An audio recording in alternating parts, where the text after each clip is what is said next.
This is the Dollemore Daily, and I'm Jesse Dollemore. I don't do this very often, but this is going to be a two-parter.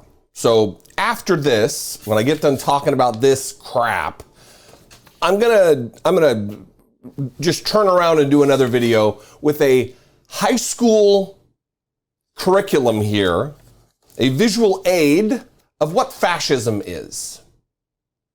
So share this video, do all that stuff, like, comment, all that's awesome. But the most important video to share is what's going to come next. I'm very tired of covering Republican projection. Republicans whining about name calling and decency when their guy is Donald Trump. Joe Biden the other day referred to MAGA Republicans as semi-fascist. Joe Biden was wrong when he said that, because they are not semi-fascists, they are fascists. They are anti-democratic. They don't have tendencies of authoritarianism. They are authoritarians, oppressing LGBTQ people in this country, oppressing women, stripping away constitutional rights with their 6'3" fascist court just down the street here. In response to Joe Biden calling MAGA Republicans semi-fascist, a litany of idiots took to the airways, including what some consider moderate Republicans like Larry Hogan, the governor of the state of Maryland to my north. He tweeted this: "Calling your political opponents fascist is the exact type of toxic rhetoric that is hurting our country. We should be able to talk about the issues that most people in America want us to focus on without resorting to divisive name calling. If you call a bank robber, it's not divisive. It's descriptive. It is accurate." Here is the video from an interview where he was talking about it. Morning. So you heard my conversation with the DNC chair Harrison about semi-fascism as a label that President Biden has applied to Republicans. What do you think of that? You know, I think it's that kind of divisive rhetoric on both sides that's really bad for America. And I've been talking about the toxic politics, and when if Republicans are calling Democrats socialists and communists, and we have the president of the United States calling Republicans fascist, I don't think it adds to the overall discussion. We ought to just talk about the differences we have on the issues and focus on the problems that most people in America want us to focus on. Sorry, Larry Hogan, but you are a member of a fascist political party. You are a member of the Republican Party, the largest organized white supremacy organization on the planet. That's on you, brother. It wasn't just Larry Hogan, though. Molly Hemingway, a regular Fox News talking head, also had things to say about Joe Biden saying that it was the most evil thing, the most harmful thing ever said. Watch this. And the more that he experiences some of his own decline with his mental faculties, the more that just jerkiness comes out. This is more hateful than the worst thing that Donald Trump ever said. And it's being said about tens of millions of Republicans. He's trying to walk it back and say that it's only about Trump supporters. That's just another word for saying Republicans.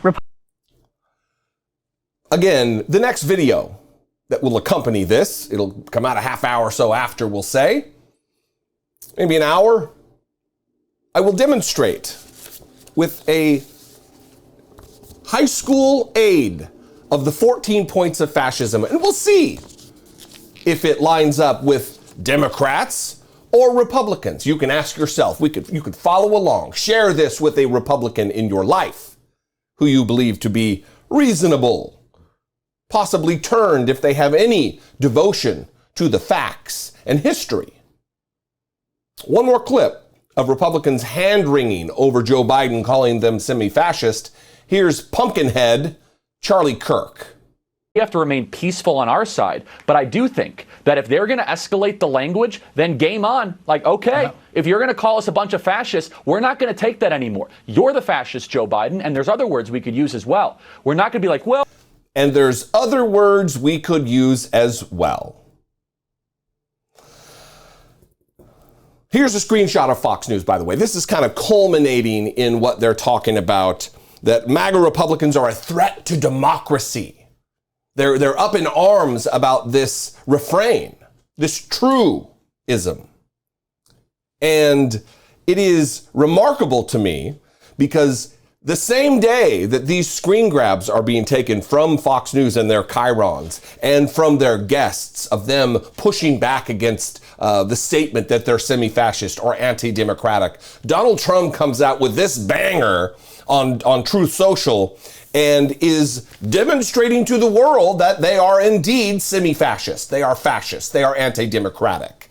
He truthed this. So now it comes out conclusively that the FBI buried the Hunter Biden laptop story before the election, knowing that if they didn't, Trump would have easily won the 2020 presidential election.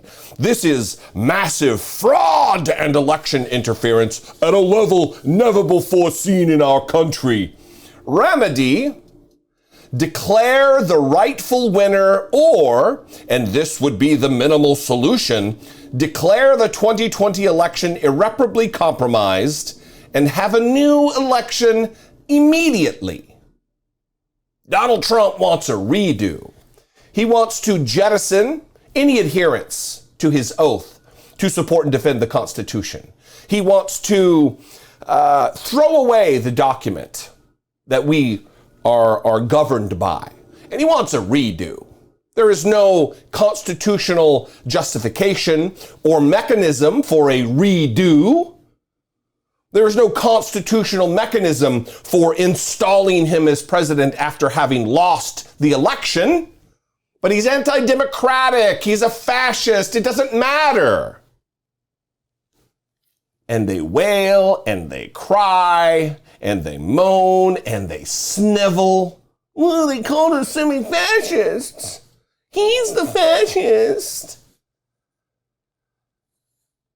It's exhausting. Anyway, again, next video, classroom aid. We're going to take it back to school, everybody. Make it real easy for Republicans to understand that they are in the party of fascism. I drop the number every episode. I'm going to skip doing that. Follow me on social media. I have been permanently banned from TikTok, so we won't talk about that. But follow me on Twitter and Instagram. I am at Dollemore. I would love to see you there. And if I bring you value on a day-to-day or week-to-week basis, please consider supporting my work by clicking the join button below. See what's involved in becoming a channel member, or click on over to patreon.com/IDoubtItPodcast. Both those are great ways to support what I do right here on YouTube if you want to be a part of that. Anyway, I love you guys. I appreciate you. Again, check it out. Share this next video. It's going to be very instructive. I'll see you next time. Until I do, be genuine. Take care of one another.